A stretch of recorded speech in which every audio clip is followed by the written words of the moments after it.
Good morning, everyone. All right, let me make sure everything is okay. Can you hear me okay? Can you see the slides okay and everything else? I want to make sure.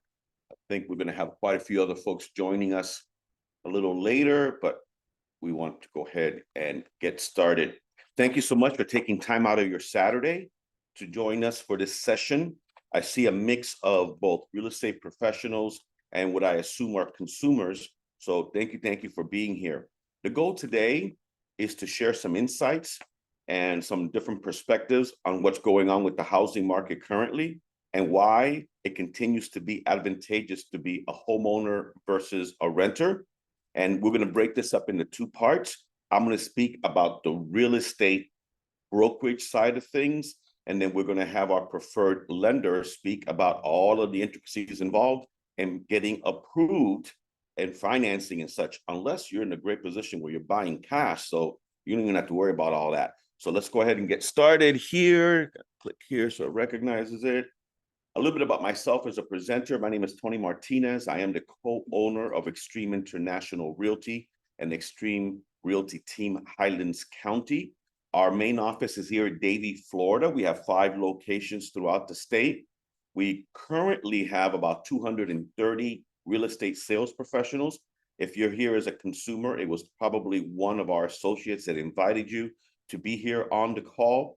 We also have been in business now. This is our 11th year. So we're very excited to make it this long. Anybody that's been in business understands that it can be difficult to persevere, but we've been very blessed to not only have a successful real estate office, but some amazing associates that we get to partner with every single day. Here's what we're going to cover today. And again, I try to keep it light. I don't want to go in too deep into the weeds because especially in this Zoom type environment, it's very difficult to keep folks' attention. We just want to go ahead and get you just enough information for you to say, you know what, this could be something that I could do. I would like to find out more. So we're going to talk about why is home ownership so much more preferable than renting? The current state of the real estate market. Now, I got to keep it short because if we really wanted to get into it, this could be a 3-hour discussion, but we want to just give you a little bit of perspective that you may or may not have heard from others. All right, you're thinking about buying. Where do you start? How does the process start? Should you work with a realtor or should you work with a real estate sales associate? Or should you just try to wing it on your own? Well, let's have a frank discussion about that. And then I think the part that most of you are the most concerned about or confused about is, well, since I'm not able to buy cash, what financing options are available to me? I've heard so many different things about interest rates and how high they are, and I should do this or I should do that. Well, today we're going to tell you what you really need to hear, not necessarily what you want to hear. And that's one of the differences about how we do things. You know, I'm not always proud of my industry. I'm not always proud of the individuals that populate my industry. And I hear things and I hear them saying things that they really should not say. You don't get that from us. You may not agree with what I have to say, but you know that it's coming from the heart. And I am being sincerely honest with you. Now, if you're not owning right now, chances are you're renting. And look, there's nothing wrong with being a renter. It's just that I've always had this feeling, and I even did a video about it, that when you rent, you are essentially contributing to the generational wealth of your landlord. And look, God bless landlords. If it weren't for them, a lot of folks would not have a place to call home right now. There's nothing wrong. I am not anti-landlord. It's just that oftentimes people are renting when they really could own, but didn't explore what available options to them. And there's so many benefits that are available to them, right? Now, this can vary in market to market, but it's kind of common for the mortgage rate to be at or even below what the rental amount is. So when you start thinking in terms of could I potentially afford a mortgage? Well, if you can afford the rent you're paying right now, you might very well be able to afford the mortgage itself. Now, let's talk about this a second. Equity. Now, if you're not in the industry, the term equity may be something you're not familiar with. Well, that is what is the difference between what you owe on the property and what the property could sell for right now.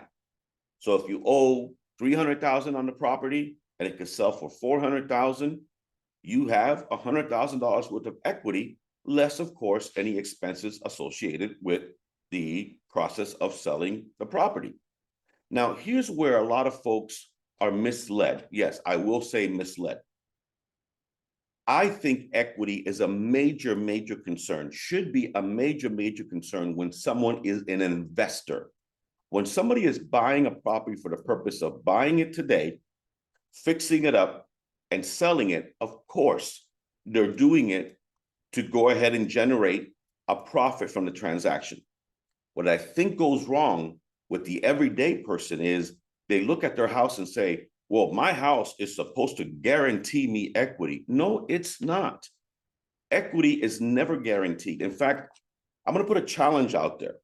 If you're ever working with a real estate professional and the real estate professional says, hey, one of the things you ought to think about is when you buy a home, the property values always go up. If they say that, do yourself a favor, dump them, fire them, go someplace else as quickly as possible. There is no one in this world right now that can guarantee that real estate prices will always go up. Now, have they traditionally gone up? Absolutely. For the past 50 years, with a couple of exceptions, we've seen appreciation. Now, the past 2.5, 3 years, we have seen insane appreciation within the market. And yes, it's that appreciation that's caused a lot of buyers, maybe like yourself, to maybe be priced out of the market. So here's how I look at it, okay? You got to live somewhere. If your goal is to live long-term in a property anyway, you don't worry. This is not like a stock that you're checking every 5 minutes to see if your stock price is up or down. It is what it is. You're going to be there for several years. During those several years, you may see a time that the property is going up and appreciating in a nice clip. Maybe it's at a modest clip. Maybe it's staying still. There might even be those rare situations where property values might even dip a little bit. At the end, what you're focusing on is shelter. You're focusing on a place to raise your family and a place to call home. Now, there are some significant tax advantages to being a homeowner. The biggest one is that the interest rate, the interest that you pay on that loan, and if you haven't done your homework yet, you'll know that for the first several years of a home purchase, the vast, vast majority of the payment that you're making on that mortgage is interest. Yeah, it's not a great thing, but here's the flip side. The flip side is that that interest, and I'm no tax professional, I'll make that disclaimer right now, and things could change at some point in the future, but as of right now, the great news is that that continues to be a write-off. For a lot of folks, it can save them a significant amount on their income taxes each and every year. The goal, I think, of home ownership is lifestyle preference. You know, all of us are different. There are folks that love the idea of condo life. You know, they don't want to mow a lawn. They don't want to worry about the upkeep of the outside of the property and the roof and all that kind of stuff. A condo situation for them is wonderful. There are folks that love the idea of a big yard. They want to be able to host parties and do things. Yeah, that's fantastic. You got to maintain that yard, right? You know, I joke with my wife all the time that to me, my ideal retirement scenario is a ranch. And she goes, good luck with that. I go, okay, don't worry, you can visit on the weekends. You know, I love the idea of being able to get up, go outside and have acreage everywhere and be able to have horses and everything like that. Everyone is different. Now, one of the things I will mention right now is that when you're first starting out, you don't necessarily are able to afford everything you ever wanted in a property. And, you know, when you're in a society right now that's so much into immediate gratification, we're so used to, I want it now and I'll pay for it later. But when it comes to a home, you got to start where you can start. And that's the whole premise of a starter home. And that is, you know, you get in what you can afford. And then as your family grows and all these things, you start to go ahead and go from there. So don't be disappointed if out of the gate, You can't get that 4-bedroom, 3-bath with the pool and the sauna and all these things. The important thing is to have your name on that title. One of the things I think is not mentioned enough, but you should and could strive to be absolutely debt-free. I mean, we live in a society right now that's not being very responsible when it comes to the way they handle debt. And I think it really starts, I think, at a very young age. But here's where I'm getting at. The typical mortgage is 30 years. There's some scenarios where people are opting for even a 40-year mortgage and as a way of being able to get the payments low enough to get in. But I think that every homeowner should have this thing in the back of their mind and saying, what if I can make an extra payment or two every year? What if I can somehow get to the point where in 15, 20 years, we could own this home outright? What an amazing blessing that can be, not just for you, but for your family. And that's where that concept of generational wealth comes in, that you can pass on a significant asset to your heirs. I think that most people have no choice but to look at, say, a 30-year mortgage when they're first starting out as a way of keeping the payments down. But it doesn't hurt to ask the lender, hey, look, even for just giggles, what would my payment be if it was a 15-year mortgage? Would I even qualify for a 15-year mortgage? If you don't, it's off the table, no harm done. But what if you could? Imagine the hundreds, tens, possibly hundreds of thousands of dollars that you could save in interest payments by going that route. Look, at the end of the day, I still believe that there is this thing called pride of ownership. I am an immigrant. My parents came from Cuba in 1965. I remember like it was yesterday when we were able to buy our first home in South Florida for $24,500 and how we felt to have something we could call our own and feeling like, you know what, we did it. We are achieving the American dream. So for all these reasons, and probably a few more that aren't listed, I would say that most people would rank owning a home as being much more preferable than renting a property. By the way, if you have any questions, don't worry. I'm going to get to a Q&A section at the very end of my presentation. You can also type those questions into the chat area. And when we get to the Q&A section, we will go ahead and read those out. Now, here's a tricky one right here, state of the market, because depending upon who you ask and depending upon what their agenda is, will dictate how they answer this question as far as what the market is like right now. Are we in a seller's or are we in a buyer's market? Interest rates, what's going on with those? Where are prices headed? And short sale, regular sale. So let's do this. We'll take this one at a time. Depends what market you're in.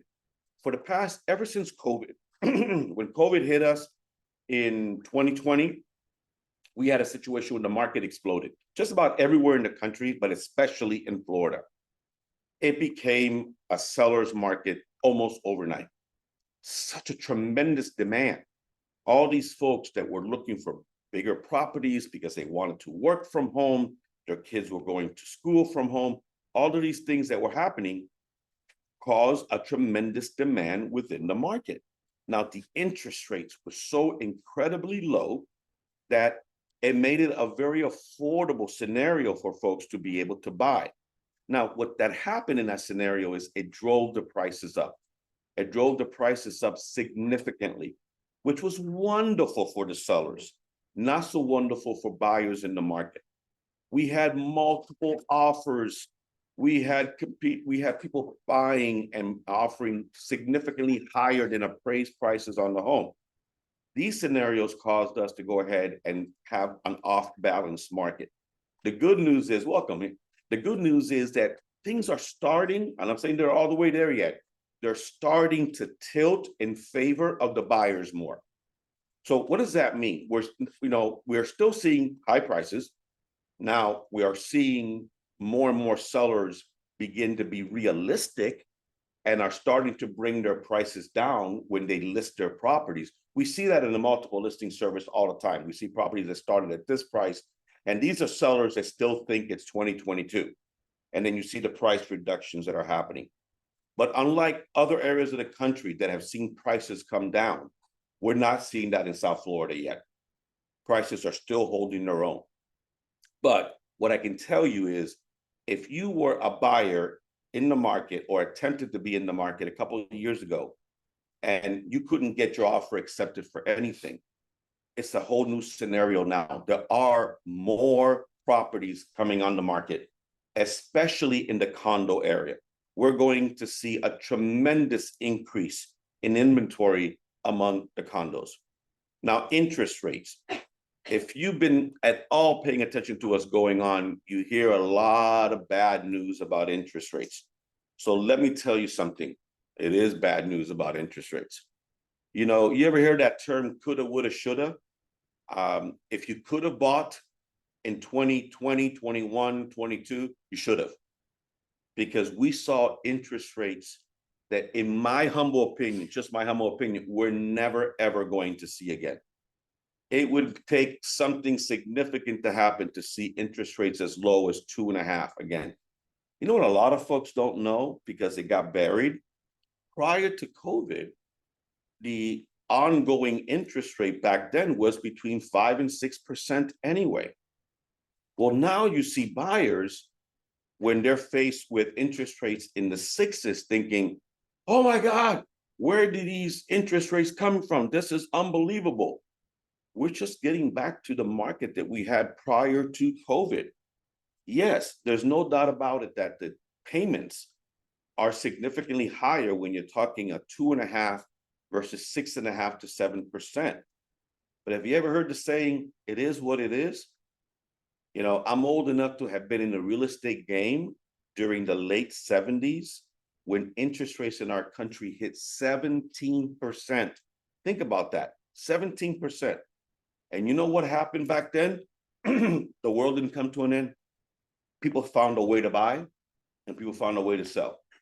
Now, let's talk about something when it comes to interest. Remember, I warned you earlier, I said I tell it like it is. You may not like what I have to say.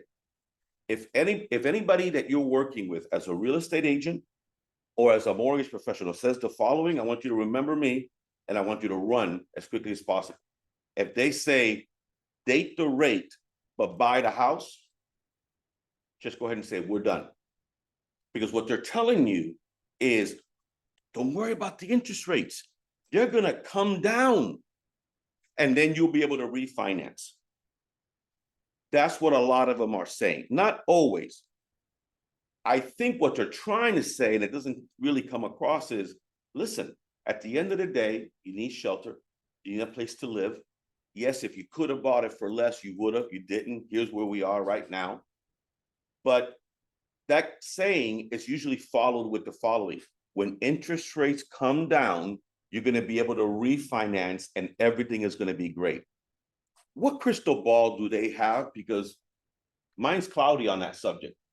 I have no clue if interest rates are going to come down, when, and to how much. Now, is it likely that they will come down? And if I were a betting man, I put some money down that they're going to come down. But for someone to say they'll be down next month when the Fed meets again, or they're going to come down when this happens, they're talking out of, you know what? They don't know. The people that are supposed to know are confused as to what's going on in the market right now. So here's how I look at it. You want a home, you need a place to live. You want to raise a family. You find what you can afford. If down the road interest rates do drop, fantastic. You have an opportunity to refinance. If they don't, you're in a fixed mortgage situation, interest rate, you don't have to worry about a landlord jacking up your mortgage payments or your rent payments every few years. Every year, you're there, you're good. Where are prices headed? This is another scenario where whoever is telling you that they know what's going to happen with the prices is just speculating. And we talked about that a little earlier about what's happening in the Florida market now, so I don't need to go there again. Now, this is an area that I often wonder, should I really cover this? Because I know that most real estate professionals don't, but I think it can be very helpful for you in terms of when the time comes for you to start looking at properties. I think one of the mistakes that real estate professionals make is they don't give the buyer a potential scenario when faced with a property that they might like. And then what happens is the buyer is thinking that we're in a market that we're not. So let me walk you through this and be patient with me as I give you the scenario. And when I'm done, I think you're gonna think, well, man, that really makes sense. See, one of the things that is obvious is that when you work with a typical real estate professional, they're gonna show you regular listings. They're gonna show you what's in the MLS as a regular listing. That means it's not a short sale, it's not a foreclosure. And the scenario I want to walk you through is this house goes on the market on the Monday morning on Main Street, and the listing agent actually did a pretty good job of pricing it correctly. They priced it at $350,000. They did their homework, they did the CMA. This is what the market says the property should fetch. Now, I have a few folks here in the audience here, so I'm kind of going between you out there and you here, but I'm going to ask this question of both of you. You love this home, you want it, you want to place an offer on it. Make a mental note right now how much of an offer you would make on that property. Now, on Tuesday, the house immediately next door goes on the market as a foreclosure. Now, let's give you a little bit more information. It's identical to the first one, but the bank took it away from somebody. They've now put it back on the market as what is called an REO, real estate owned, and they've listed it for how much do you think that they should list it for? Now I'm asking you, if you're a consumer, well, if I were a realtor, I would price it this way. And for the realtors in the audience, we're going to find out how much they know. Now, hold on, we're not done. It's Wednesday now. On Wednesday, the third house goes on the market, but it goes on the market as a short sale. Now, you may not be familiar with what that term is, but remember earlier we talked about equity, the difference between what you owe on the property and what you can sell it for? What if it's upside down? What if you owe $400,000 on the property and you can only sell it for $300,000? You don't have any equity. What if it's a scenario that you're upside down and you have no choice but to sell, right? You lost your job and all that. It's happening. It's one of the things that's contributing to more inventory coming on the market. The only way you can potentially get out of that situation is to talk to the bank and see if they would accept less for the property. So given that that's the history behind this property, how much would you offer on that? So here's the thing, regular house, typical listing, how much would you offer on that? Well, I can't get the feedback now. Maybe some of you in the audience, the virtual audience, want to go ahead and type in a number there. Go ahead, what would you do that? I'll ask the audience here, how much would you place an offer on this $350,000 house right now that you want? How much would you place an offer on that? $450 for a $350 house. You're in the right place, because there's no way you should ever pay $450 for a $350,000 house. You know what you're doing? You're going in immediately underwater. You're already in a difficult scenario. But I think I know where you're going with this. I think you're going, you know what? In the kind of market that I've seen with little inventory, if I want to get my offer accepted, I got to be competitive. That's what you meant, right? Yeah. So here's what I think you should do. You don't even imagine, conceive of offering anything less than $350. Okay. Now, if the realtor comes back to you and says, whoa, wait, we're in a multiple offer situation, you know, bring me your highest and best, then you can start thinking in terms of that. But the challenge with going above asking price is, will it appraise? Because if it doesn't appraise, the difference between the appraised price and the sales price, you got to bring out of your pocket. So there are people that did that. There are people that are still doing that. When you pay $50,000 above appraised price, you're bringing $50,000 additional to the table. And most people, I think, are not in a position to do that. Does that make sense? Okay. Now, the REO, this is a foreclosure. How much of an offer would you make on that REO? Now, I'm not going to pick on you too much, but I am. So How much would you say I want that house for right now? Okay. I don't think you should pay 50. Well, hold on. Maybe you're right. No, no, I don't think you are though. I wanted to be nice because I wanted to go against that. But I hear what you're thinking. Okay. Hey, has anybody typed any numbers into the chat?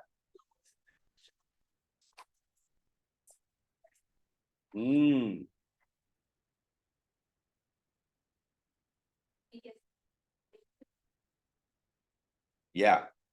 Yeah. So because it's a foreclosure, the bank cannot expect to get a lot of money for it, right? Wrong. Art doesn't count. Art's been through my class way too many times. But Art's right. Because I cheated. I gave you guys a hint.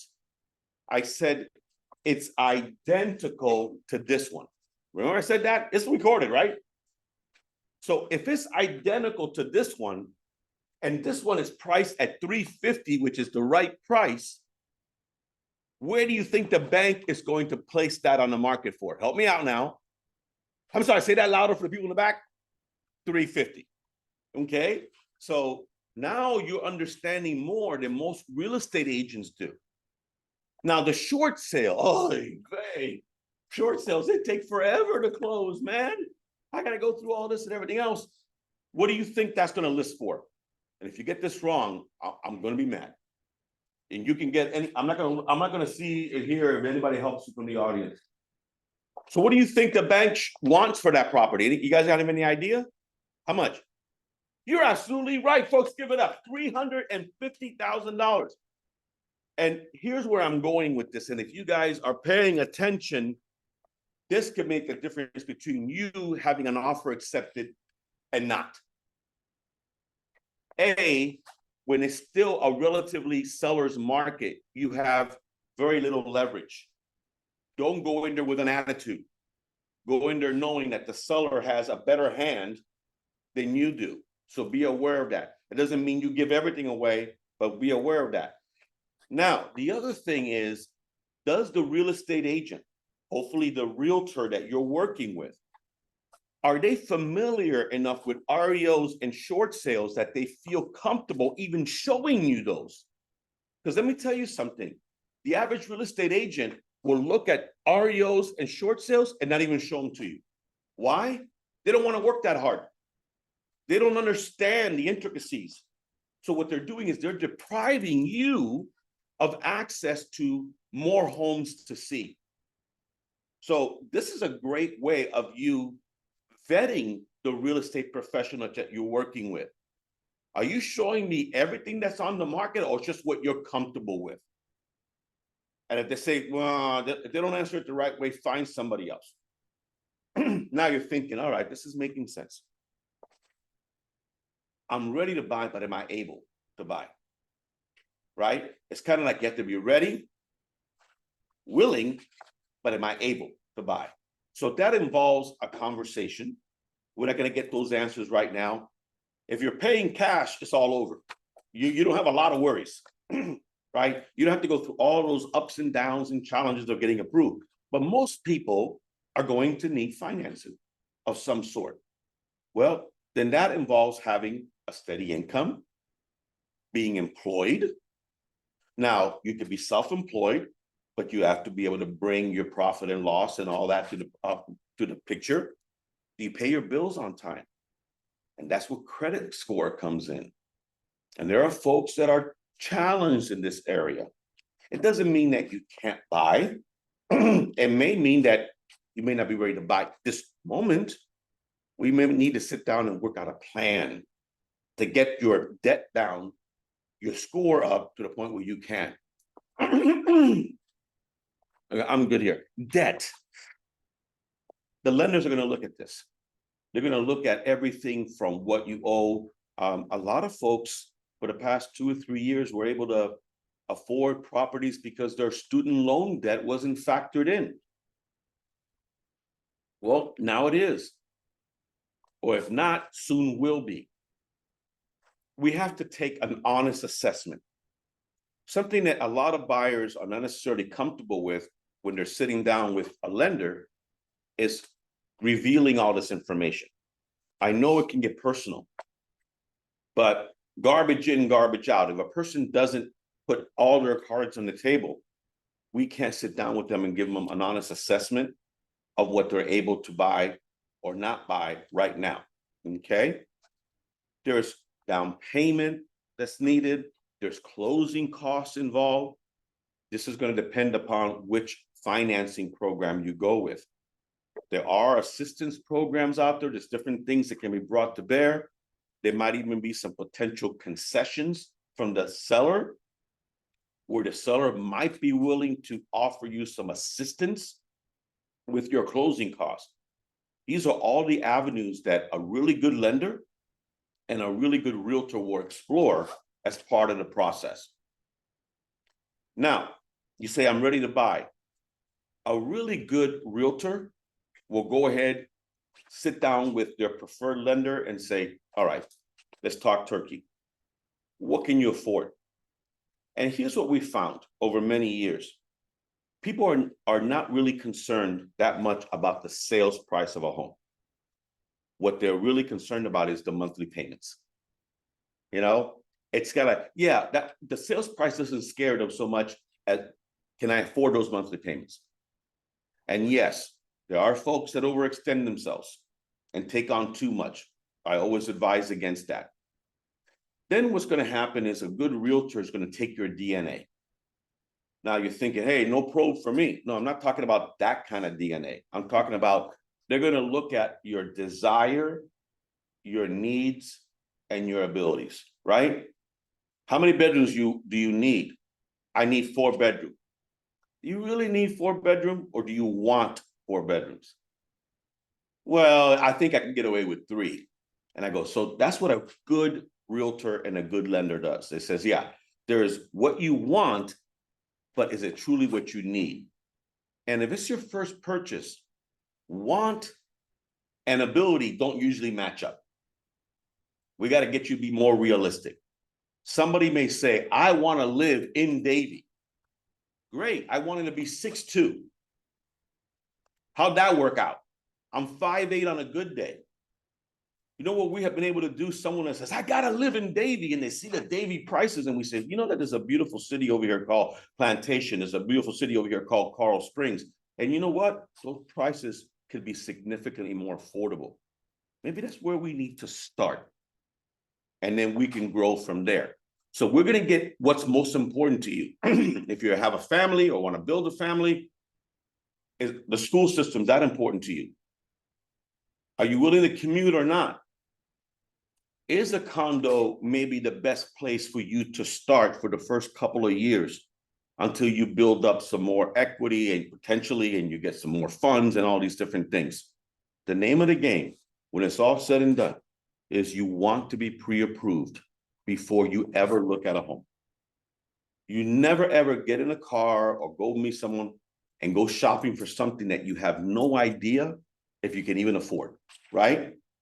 Now, selecting a realtor, why is that even important? Okay, so let's look at it this way. Realtors and real estate agents are 2 different things. And for people that are not in the industry, they don't know this. You know, when you get your license, you're a sales associate. But a realtor is someone that actually belongs to an association and adheres to a code of ethics. We take this seriously. We treat this as a business. We don't treat it as a hobby. We invest in our businesses. We invest in our education. We know the intricacies of financing, negotiations, the market conditions. We're experts, or should be, very, very familiar with the concept of negotiations. Keep in mind, if you have somebody working with you as a buyer's agent, they should be working on your behalf, trying to get you the best deal and terms possible. And they should surround themselves with a team of professionals that specializes in their particular area. A real estate agent is typically not an attorney, is not a tax professional, is not a lender, is not an inspector. We may have bits and pieces of knowledge in all these areas, but what we should surround ourselves are experts in these areas that we bring to the table for you. And let me tell it to you right now like it is, buying a home ain't easy. It can be very complicated. Sometimes a really good real estate professional will make it look easy, but that you know that the big work begins after you go in under contract. The big work begins after you select the home. I think this chart might help you because most people don't share or are aware how many steps are involved in the home buying process, how many pitfalls, landmines, potholes they can come across. And the real value of a real estate professional is not necessarily finding you the home and even going under contract. And those are two big deals, don't get me wrong. But contract to closing is critical. And this is where a lot of folks encounter disappointment and are not able to fulfill their American dream. Now, should we work with one realtor or should you work with several? Here's how I address this. If there's anybody that's married in the audience here, I don't know, I'm just gonna ask you guys. They're engaged? Congratulations. Okay, so let me ask you something. You're engaged then, right? You guys still date other people? What? I'm sorry, what was that? Wait a minute. So where is it written that because you're engaged or married, you gotta stop seeing other people? It just makes sense, right? It's called a relationship, right? Well, you should be developing a relationship with your realtor.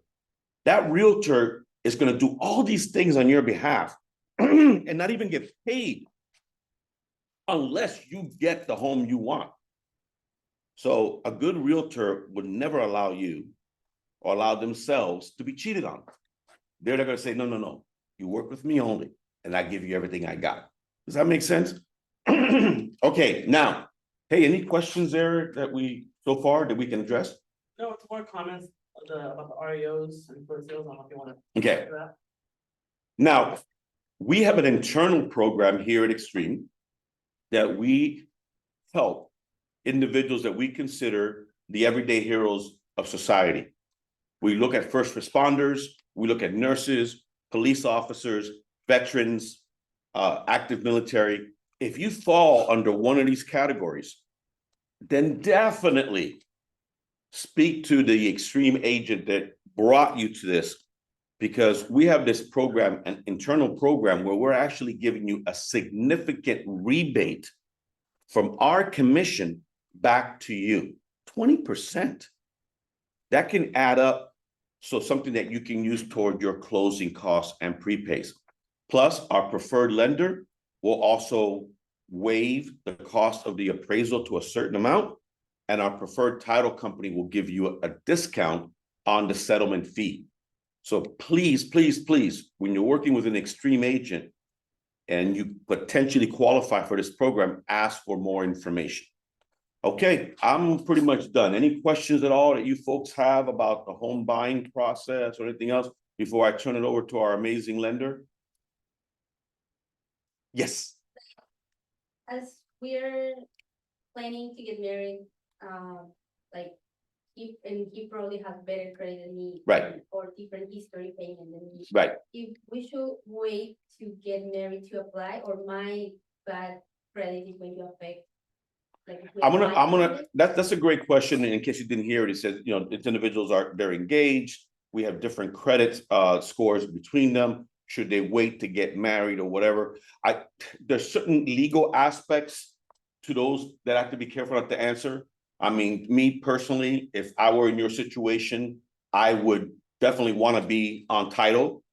And if, you know, you may have the luxury of being able to qualify only on one person's income, or you may not.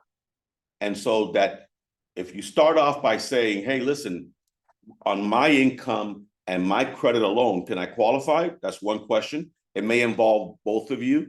You may need a period of time to get your score up to a certain amount. You may not need to, but you also want to get some legal advice about how to take title, especially if you purchase it prior to being married. Very important that you get legal counsel on the various ways that you take title in the property. Does that make sense? Because you want both of you to be protected. Make sense? Okay, anything in the chat area at all? To issue a 1099 on a rebate. That's more than we can trust them. Some Donna. No, I don't, as a non-person here, a rebate situation. I'm gonna give you the best answer I can. Hi, Donna, thank you for joining us. It's income that you never earned, the way I see it. How I look at it this way is if the commission on the property was $10,000 and you gave a 20% rebate, then your income is gonna be based on the $8,000 that's left. So it never was income for you.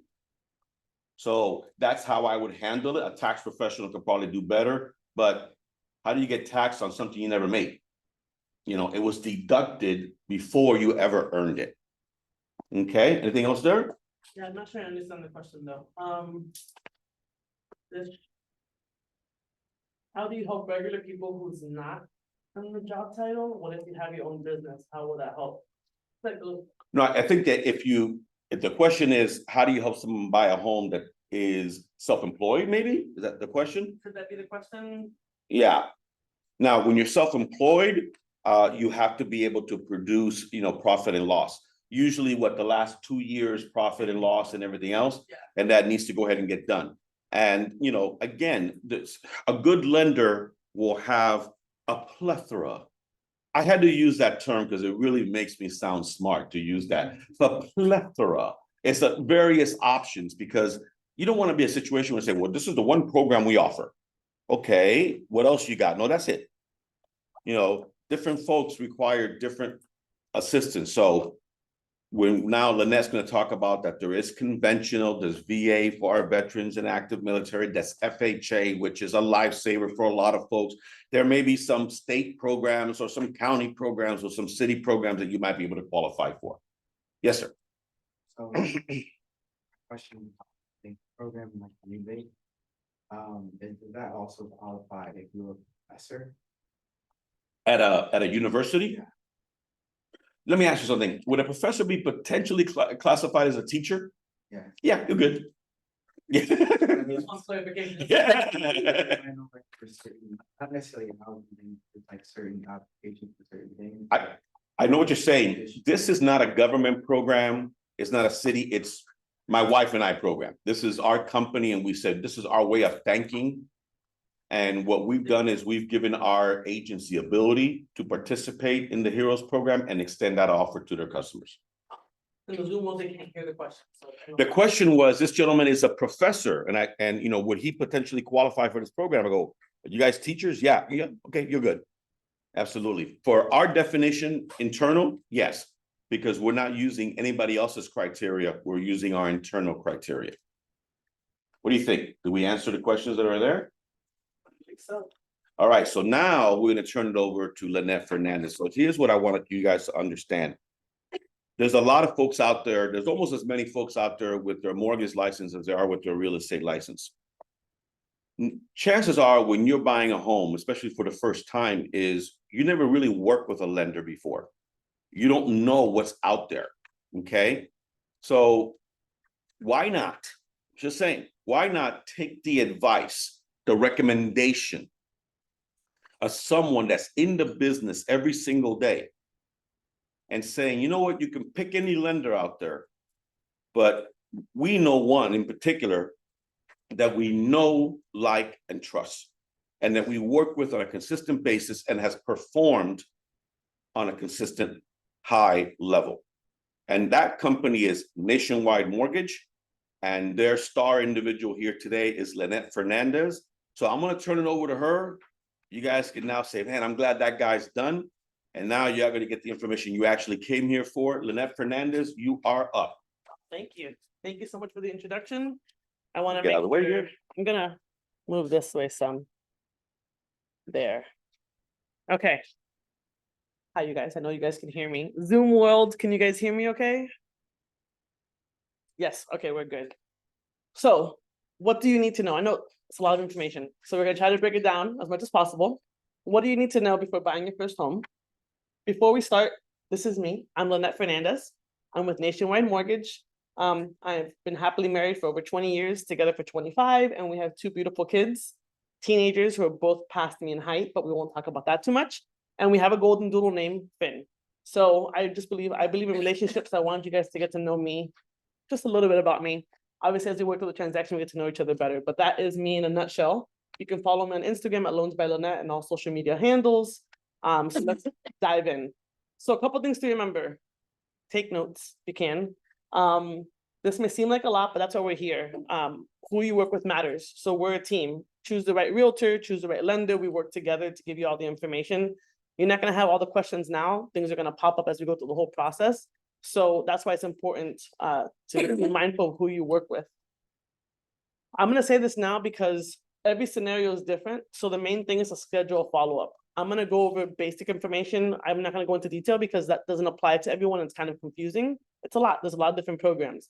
But I want to touch on certain things so that you're more knowledgeable, you feel a little more comfortable, you know the right questions to ask. So that's what the goal of this is today. But if you have specific questions, specific scenarios, like in your case, you said you're a professor, we can see what programs work for you. Or if you're self-employed, have you been self-employed for more than 5 years? Can we use 1 year of taxes? We can break all those down individually.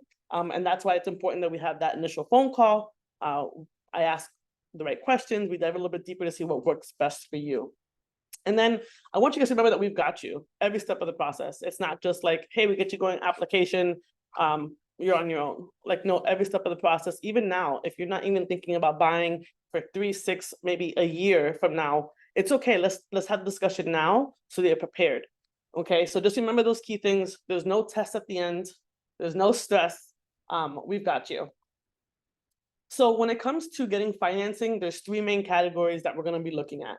They look at credit, they look at income, and they look at assets, okay? And feel free to take a screenshot or take a picture if you want to like be able to remember if you have questions afterwards, and we'll go through that too. So we're gonna break it down. So your credit score. It is a big deal because your credit score determines what your interest rate is gonna be and whether or not you qualify, okay? So they look at 3 different bureaus. You have TransUnion, Equifax, and Experian, and they look at the middle of the 3 scores, okay? They start with the soft pull. A soft pull means that there's no impact to your credit, which is important because you want to make sure that you're not hurting your credit before you even start. So we start with the soft pull because a soft pull allows us to see what's on your credit report without it negatively affecting you, and us to get a good idea of what's on your report. Because what happens is you guys may come in and say, hey, Lynette, I have a score of 730. I'm like, great. And then we pull your mortgage credit report, which is done by a separate system. And it comes down to like 700. You're like, what's going on? It's because they're not factoring and everything. They might not be factoring in any negative things that you have on there, whatever the case is. So soft pull allows us to look at your credit as a whole and see what the system is they're using so that we know how to price out things for you and let you know what's best for you as far as programs and everything else. Good so far? Zoom world, we're good so far? Okay. So when and why would we convert to a hard pull? At the moment that you guys, so here's what we do. We start off with an application. Let me backtrack. We start off with a conversation. We see if it makes sense to apply now, which in most cases I would say yes, because even if you're not ready right now, we want to get a look at your credit. We want to get a look at everything to make sure that everything looks good so that if and when you're ready to go. Okay. So when we start with that, we're just trying to get basic information. When we have the conversation, we break it down, we tell you the program's available, we look at rates, we look at payments. If you're like, hey, this is good, I'm comfortable with doing so, I'm ready to start looking at homes. At that point, we do what's called the hard pull. Okay, at that point, we're able to do the hard pull so that we can run through the underwriting system, make sure you get approval so that you guys are able to go out and shop. And then the score requirements may vary by program, which I'll break it down in the future. So that's why your credit score does play a good role into deciding like what you qualify for and if you do qualify. Any questions about this? This is the easy part, I guess, huh? Okay, so do yourself a favor. From the beginning, even before you start, before you do any applications with anyone, opt out of unwanted I can't even say the word. Solicitations. Goodness gracious. Should have had coffee this morning. Register at optoutprescreen.com and do not call.gov. We don't sell your information. Never, ever does it come from us, but the bureaus do. And that's why you'll get 50 calls once you hit an application. So be sure that before you even start this process, you go to optoutprescreen.com and do not call.gov and register so that you're not getting any unsolicited phone calls. See, I know the word. So we don't sell your information, but start off with doing that. Any questions about credit, I'm no credit expert, so I just want questions about what I covered. We're good? You guys are making this easy. I mean, I like it. Okay, income. So some of the factors they considered. Are you employed or are you self-employed? If you're employed, do you earn a salary? Are you hourly? Are your hours consistent? Are you working 20 hours one week and then maybe 30 another? Or is it consistently 40? Are we factoring in commissions, special pay, overtime, bonuses? And even then, do we have a 2-year history? They want to make sure that it's likely to continue. So those are all things that we're going to factor in. How long have you been on your job? You know, maybe you've been on your job for 6 months, but previously it was the same line of work and you were there for 5 years. So they look at all those different things. So we look at a 2-year work history, but maybe you were in college for accounting and then you graduated college. You are now working as an accountant for like a year. They'll count your time in school studying to be an accountant as time worked.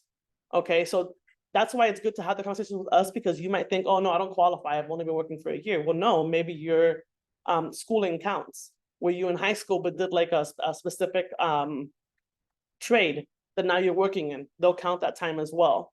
So length of time on job, your work history, stability of income, and then how likely is it to continue? Those are all things we're going to factor. If you started a part-time job and you've only been on it for a year, they're not going to be able to count that. They want at least 2-year history. So we're going to look at that and we're going to see the likelihood that it is to continue, and then they can count that.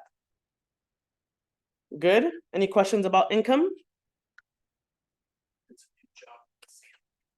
You're good, as long as you're good. But the only problem might be, so then we might have to consider too is, okay, well, were you salary, but now you're only commission? Because that we have to evaluate as well. So I don't want to say you're good, but if it's same line of work, typically we're okay. But if they change the way they pay you, that might become an issue. Because if now you're solely commission, well, there's no guarantee what you're going to make on commission. So we have to explore that as well. Does that make sense? Good. Any other questions about income? You guys are so easy. I like this. I don't know why I was so concerned. Okay, assets. What we look at, do you have available funds for a down payment and closing costs? And when I say assets, I'm not talking about a motorcycle or a car. I'm talking about, do you have liquid assets? Do you have the cash, hopefully in a bank account and not under a mattress, that you can use for purchasing a home? Okay, what does that look like? Are you getting gift funds from someone? Is it coming from an acceptable source? It can't be a friend of a friend of a friend who might give it to you. Like, is it coming from a family member? Where was that money? So depending on the type of program, they may want to source that as well. You know, cash is no good when it comes to getting financing. You would think so. Cash is good to buy a home outright, but when you're getting financing for it, if you're factoring in cash in any way, it can cause some problems. So they're going to look at that too. Is like, where is it coming from? What if you need reserves? So reserves are the remaining funds in the bank after closing. So let's say you get a loan, your monthly mortgage payments are $2,000. Okay. They want to know that, and this is not always the case, depending on the program, every scenario is different. They may want 1 month reserves in the bank account. So not only do you need down payment and closing costs, you also need another $2,000 in your bank account once everything's been paid, so that they feel okay. That's what reserves mean. So every scenario is different. They may require 1, none, 3 months. So you want to make sure you have the funds, and that's why we have those discussions too. We'll break everything down for you. They're going to look and see, hey, do you have large deposits coming in and recurring payments? Like, let's say you just randomly get a deposit for $4,000, which would be great. You would think I would like that. But are they just random times? Where's the money coming from? So a lot of times we have to be able to do what's called sourcing it. We have to know where it's coming from. Maybe a family member sold the house in another country and that's where you're getting it from. Well, can we show that there was a wire done? Can we back it up? Can we provide explanations? So certain things will trigger certain questions from the underwriter. And that's why I know Tony mentioned it before, like, it's good that you're very honest with us. We want to help you guys and we want to be able to avoid any issues when the file goes into underwriting. Okay, that's why we explore all these things from the beginning. I don't want to just give you a sheet of paper that says, hey, you're pre-approved. You make an offer in a house, you're all emotionally invested, you spent money, and then it gets denied. So we want to go through all these things from the beginning, any potential roadblocks, and be able to cover them and address them now, get the necessary documents that we need, so that we don't have any problems. So if we're going conventional, if they see a deposit that's 50% higher than your monthly income, they're going to want an explanation on that. If we go FHA and the amount is 1% higher than the loan amount, they're going to want an explanation. But those are not things that you have to worry about now. I'd rather you just give us all the information, let us go through everything, and then we'll let you know of any potential red flags and address them individually.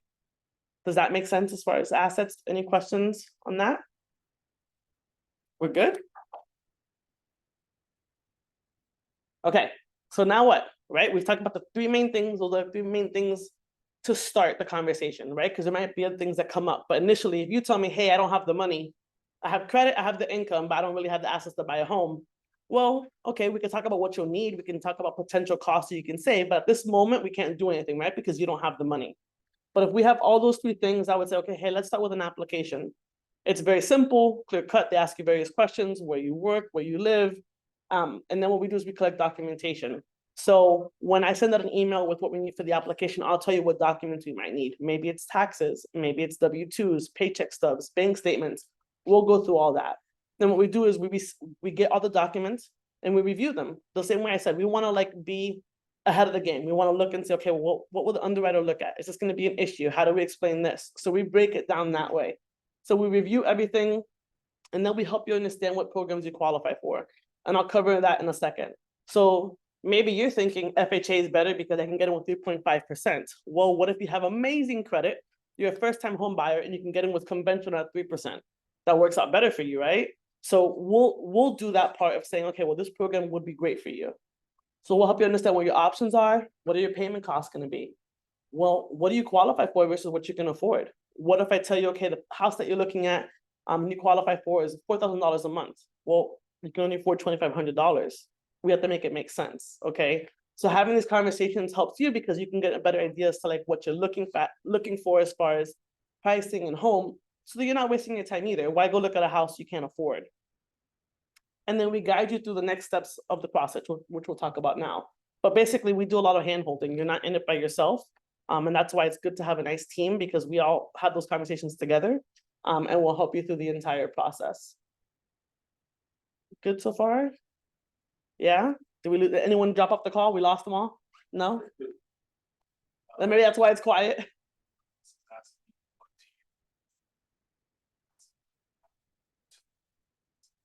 So that all depends on the purchase price of the home, right? If you're looking at a condo, what you're gonna need is a lot less. So typically they say closing costs average between 3 to 5%, and then you need the actual down payment. But then what if you get seller's concession? So those are all kind of conversations we need to have. I wanna like know what it is you're particularly looking for, what we should be doing, and then we break it down. But if you tell me, hey, I only really have $5,000, well, I can tell you right off the bat, that's not enough at this point, but we should still have the conversation now because then you know how much to aim for, like what's your goal financially? You know, you can say, I'm gonna be looking for a house in this range. And that's why talking to the realtor too with realistic expectations, because you might be like, hey, I want a 4-bedroom home. Okay, well, what does that realistically look like? Well, that might be $500,000. Okay, let's break the numbers down. Can you afford that? Okay, so we have those conversations. And based on sort of where you end up with, it's not sure. We can tell you, okay, you need to be in this sort of price range financially, like money-wise, to have that much money saved up or ready to go. Does that make sense? Did I answer? Good. Any other questions? I know it's a lot. Again, this is just to give you guys like an idea. We can break it down even more when we have those conversations. So there's various loan programs that we offer. There's conventional, FHA, and VA. Those are the ones that I'm going to really dive into a little bit more today. We also do jumbo loans, which would be great if you want to do that. We help with that as well. We have non-QM. So what if oh, okay. There was a big horn. I'm not sure if you guys heard that. We offer bank statement loans, DSCR for investment. We do foreign national loans. We offer HELOCs, which doesn't apply to you because you guys are first-time home buyers.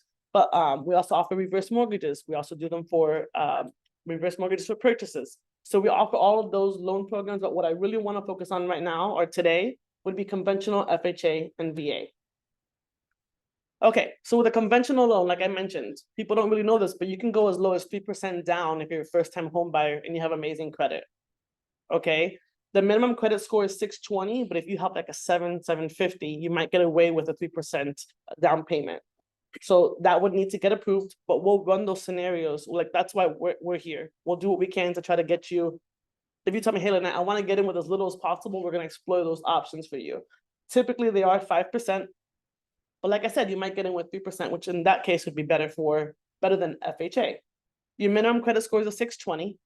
With conventional, if you have anything, if your loan amount is higher than 80%, which means that you're not giving a 20% down payment, you're paying a PMI.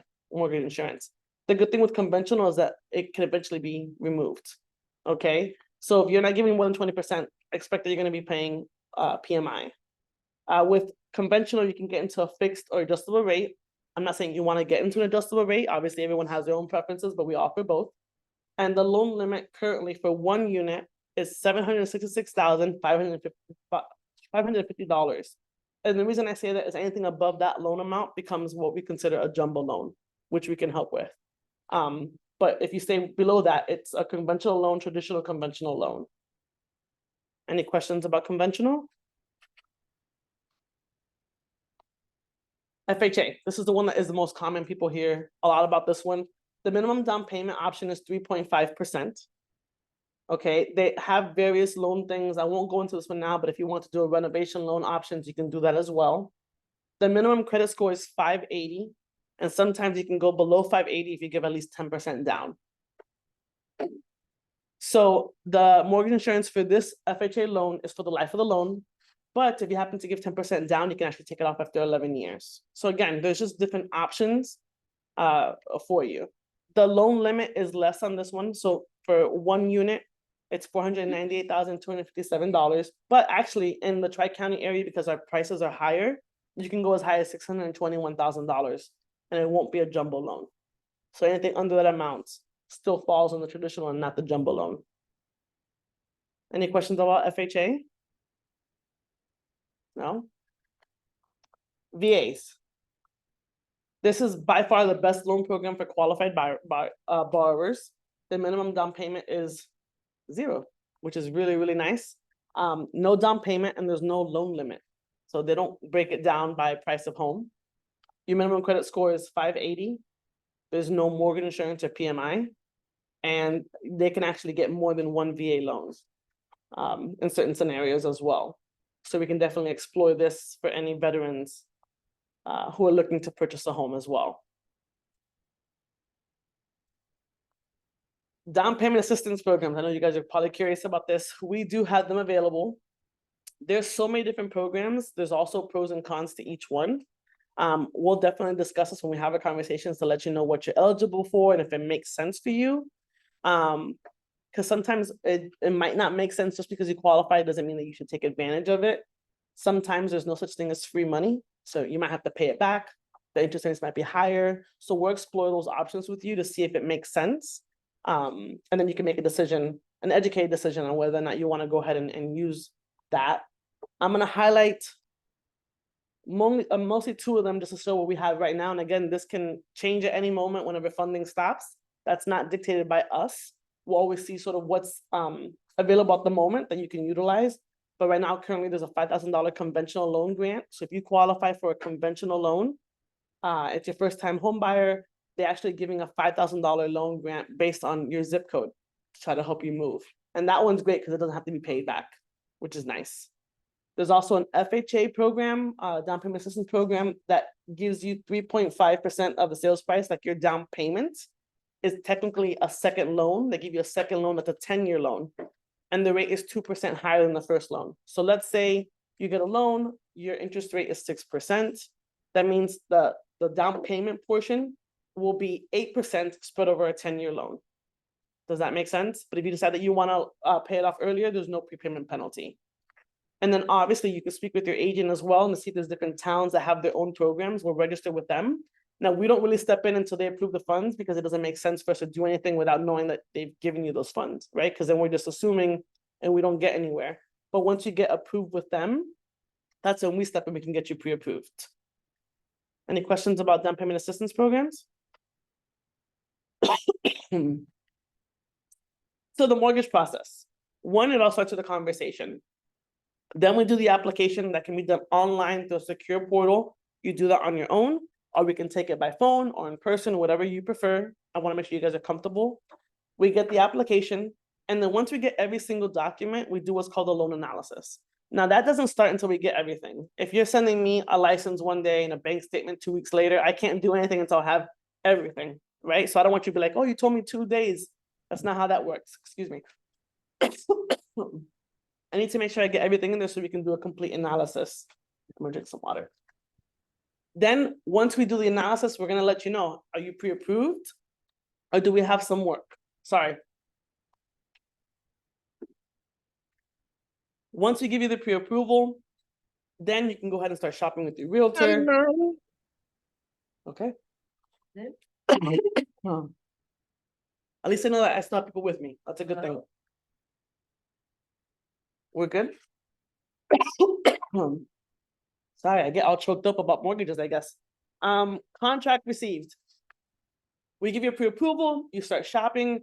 What's great is that you're shopping with a range, right? You know what you're comfortable paying, you know what you're supposed to be. You go on the contract, we get that. At that moment, that's when your loan is locked. Okay? So I wanna make sure I'm very clear about this, because we can say that your rate's gonna be X amount today. If your process takes 2 months to shop, rates change every day, sometimes multiple times a day. And that's why communication is key, right? That's why before you even submit an offer to a home, you're gonna send it over to us and we're gonna look at it and say, hey, this property makes sense. I'm looking at taxes. Are we looking at proposed taxes or old taxes? Because that can kill a deal. Okay, we're looking at taxes, insurance, HOA. So when we're having those conversations, I'm giving you an up-to-date rate. So whatever someone quotes you now may not apply 2 months from now. And definitely not 2 months from now, but maybe not even tomorrow. Okay, so we're gonna, at that point is when we lock the loan, because you're gonna lock it for the life of the contract. So let's say the contract is 30 days, we're gonna lock a loan. Maybe we're gonna lock it for 30 days, 45 days. But we're not gonna lock it now because you don't know how long the process is gonna take. Okay, so we lock the loan. We submit the file for the first round of underwriting review.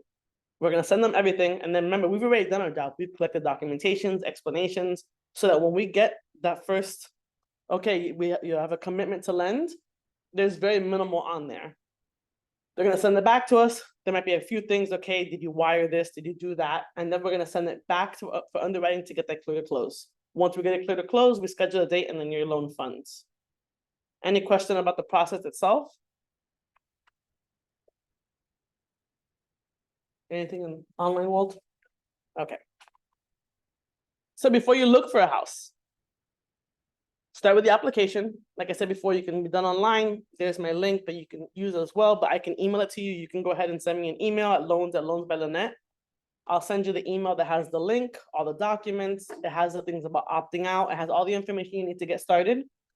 You do the application, provide documentation. Once you're pre-approved, the key thing here is reasonable expectations. That's why we're doing what we do. We want to make sure that you know sort of where you should be looking for prices and everything else. Then you identify a few properties with the realtor. I'll do, like I said, I'll send payment examples. Let's say you look for a specific property and you're like, I really like this house. I want to make an offer on it. Great. Send me all the information. There's so many times that I've heard of deals dying because they used the wrong tax information. Maybe they use $300 to pre-approve you for taxes and the taxes on that property are $550. That's a big difference. And that can kill the deal. So we want to make sure that what we do, at least, is we make sure we're looking at proposed taxes. Are they using the right HOA amounts, insurance? If they're using $100, any lender's using $100 in that area to qualify you, you're gonna have issues later on, okay? Because insurance is not that inexpensive. So we want to make sure that we're using actual fees and that you set reasonable expectations when it comes to looking for a home. So why us? We're experienced, I'm bilingual. We try to make the process as worry-free as possible. We like to get you guys to close on time. We do what's considered pre-underwriting, which is doing all that stuff now, submitting the file already, so that you already know what to work on. And by the time you're making an offer on the home, all we need is appraisal, title, and insurance. And then most importantly, we care. We care about you guys. It's not just another number for us. We believe in relationships and we want to see you guys get into your home. So there's my information.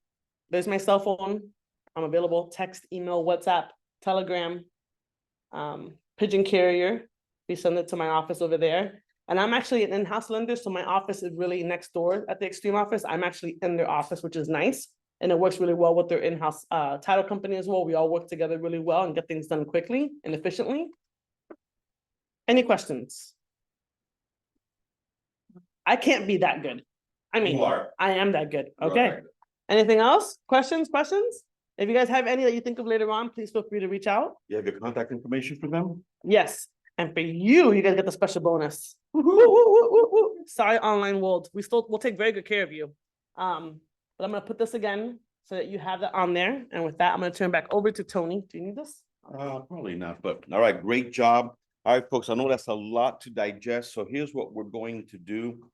Whomever invited you here from Extreme, make sure that you reach out to that real estate agent, that professional, for any questions that you have. You can also contact Lynette directly.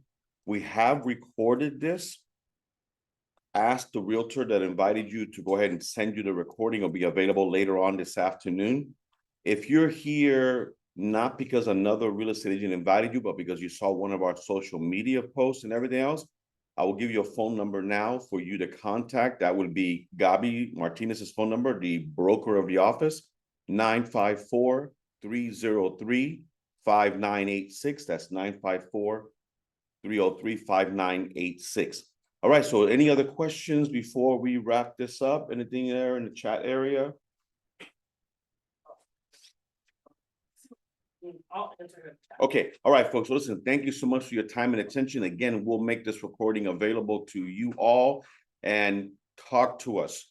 Don't make any decisions until you speak to us. Thank you so much. Have a blessed day. Take care. Bye-bye.